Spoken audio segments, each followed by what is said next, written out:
اشتراکہما فی الحیوانیہ، کہ یہ دونوں جو ہے مشترک ہیں حیوانیت کی جنس میں، اور اس حیوانیت کی جنس میں اشتراک کے اعتبار سے دونوں مثلان ہیں۔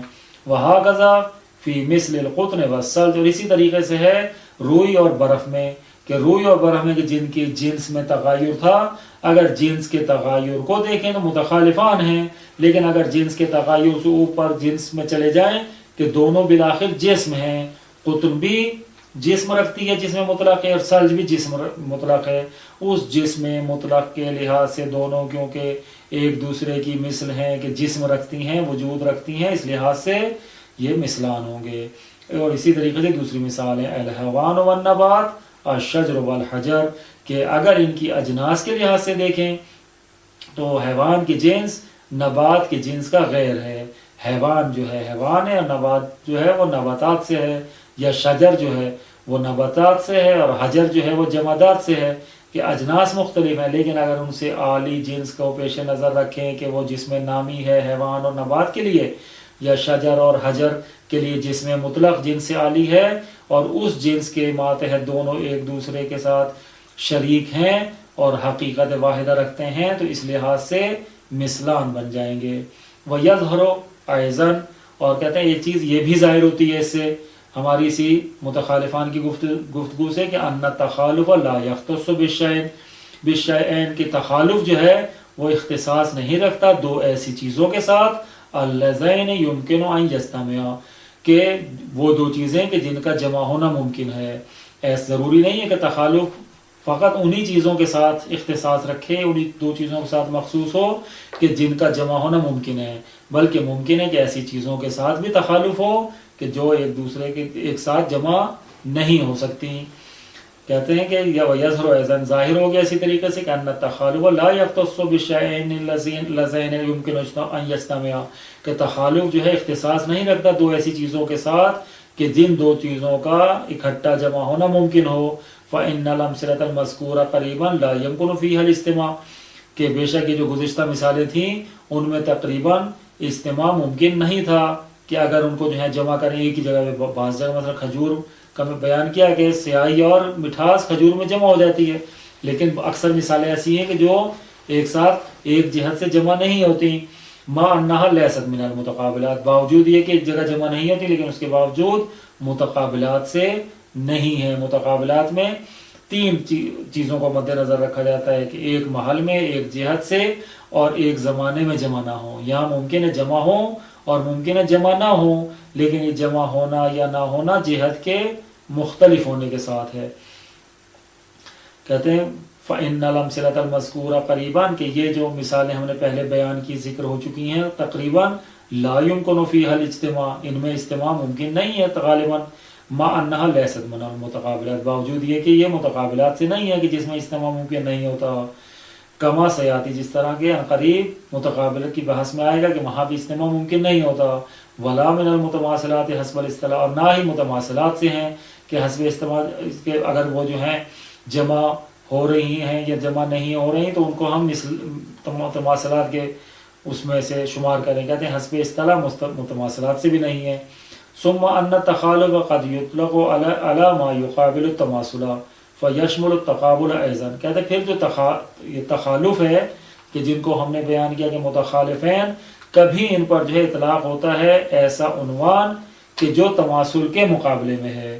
تو جب تماثل کے مقابلے میں، یعنی تماثل میں ہم نے کہا تھا کہ اس میں حقیقت واحدہ جو ہوتی ہے اس کا لحاظ رکھا جاتا ہے تو وہ متماثل ہے، لیکن اگر حقیقت متماثلہ کا لحاظ، حقیقت واحدہ کا لحاظ نہ رکھیں تو پھر جو ہے وہ متخالف ہے، اور یہ متخالف ہونا جو ہے تقابل کو بھی شامل ہے کہ جس میں حقیقت واحدہ کا لحاظ نہیں رکھا جاتا۔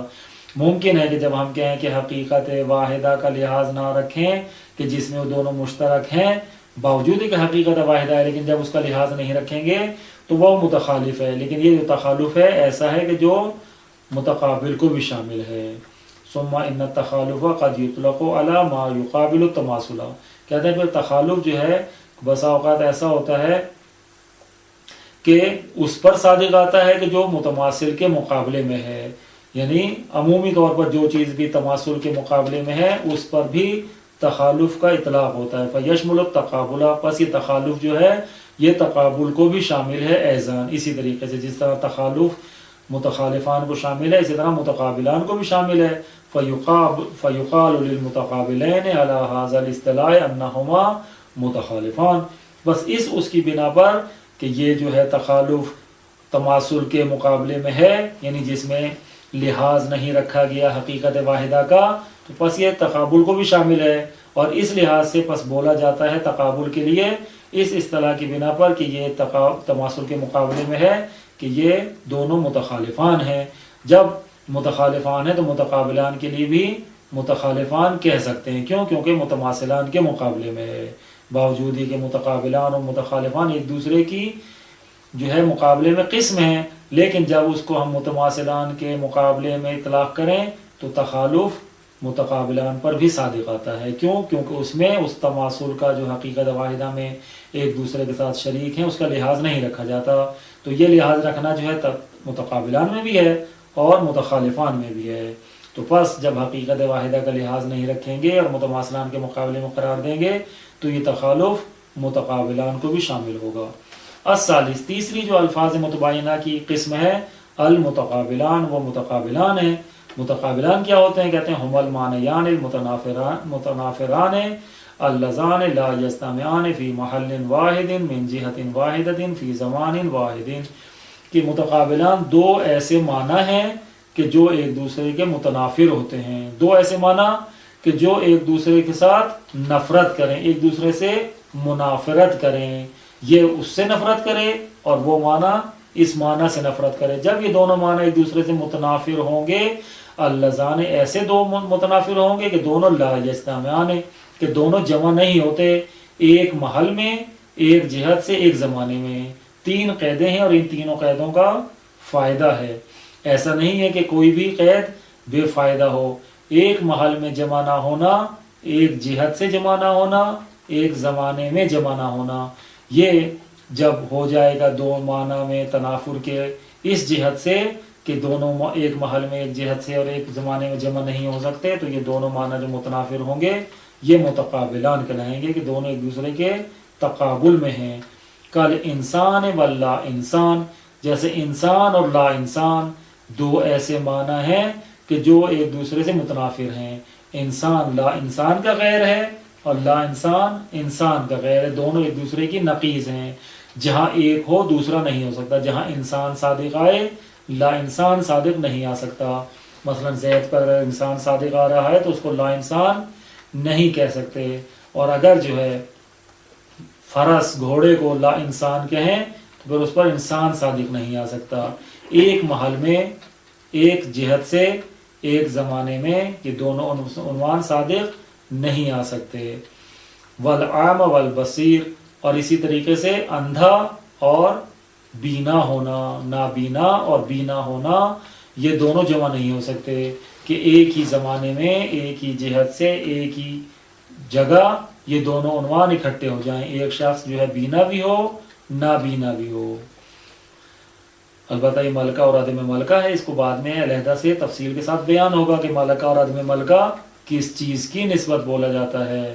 عدم ملکہ یعنی نابینا اس کی نسبت کہیں گے کہ جس میں ملکہ ہونا ممکن ہو، اس کی شائستگی اور شان اور صلاحیت سے یہ ہو کہ وہ ملکہ رکھتا ہو، اور پھر ملکہ نہ رکھے تو کہیں گے عدم ملکہ. نابینا اس کو کہیں گے کہ جس میں بینا ہونا ممکن ہو، اس کی شان اور صلاحیت سے ہو کہ وہ بینا ہو، اور پھر یہ فاقد بصر ہو تو کہیں گے نابینا، اندھا.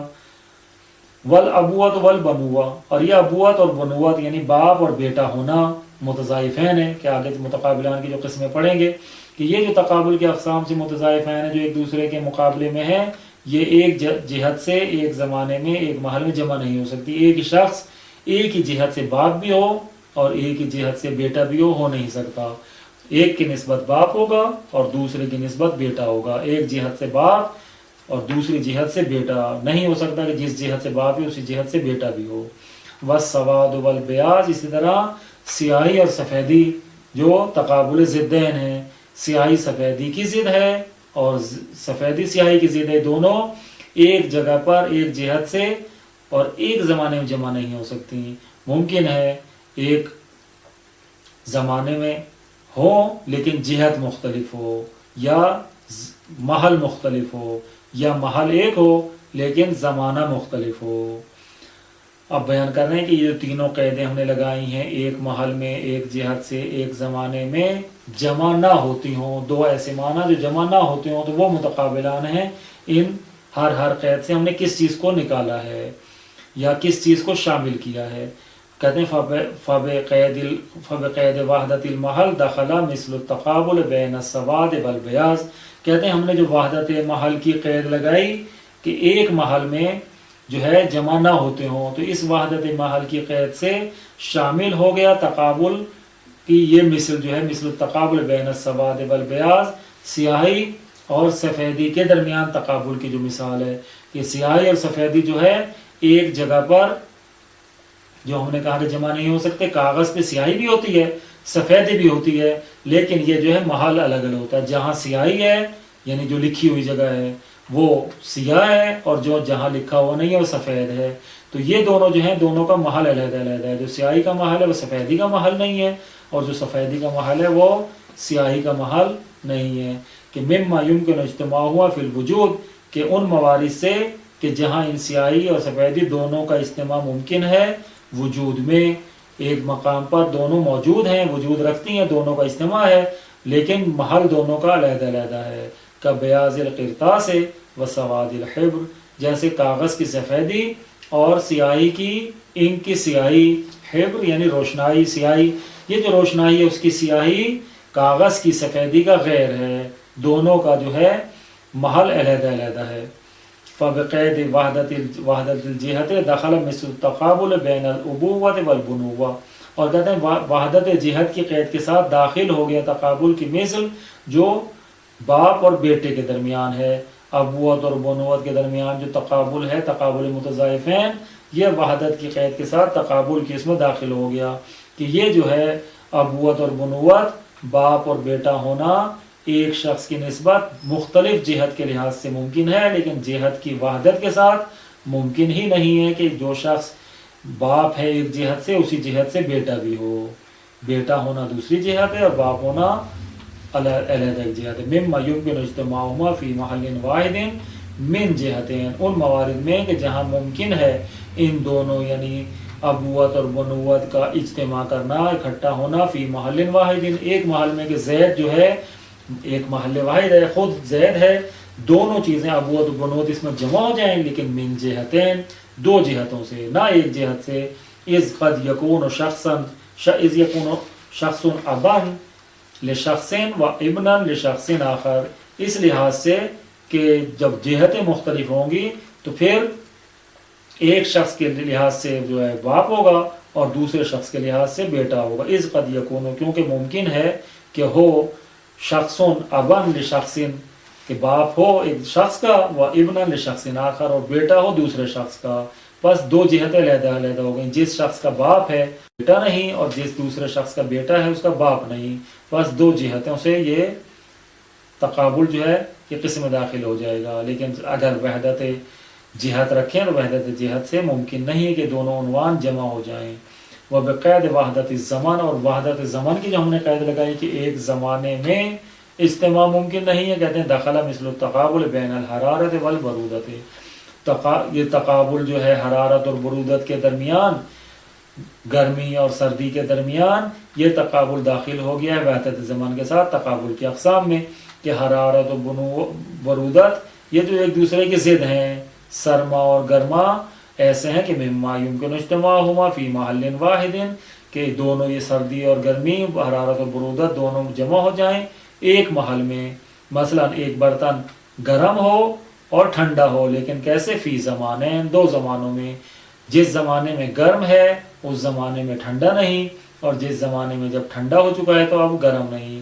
اذ قد یکون جسم باردا فی زمان و نفس حارا فی زمان آخر، کیونکہ ممکن ہے کہ ایک جسم جو ہے ٹھنڈا ہو ایک زمانے میں اور پھر وہی جسم جو ہے گرم ہو دوسرے زمانے میں۔ جب زمانے کا اختلاف ہو جائے گا تو زمانے کے اختلاف سے یہ حرارت و برودت ایک ہی جسم پر عارض ہو سکتے ہیں، لیکن فی زمانے کے اختلاف کے ساتھ۔ اللہم صلی علی محمد و آل محمد۔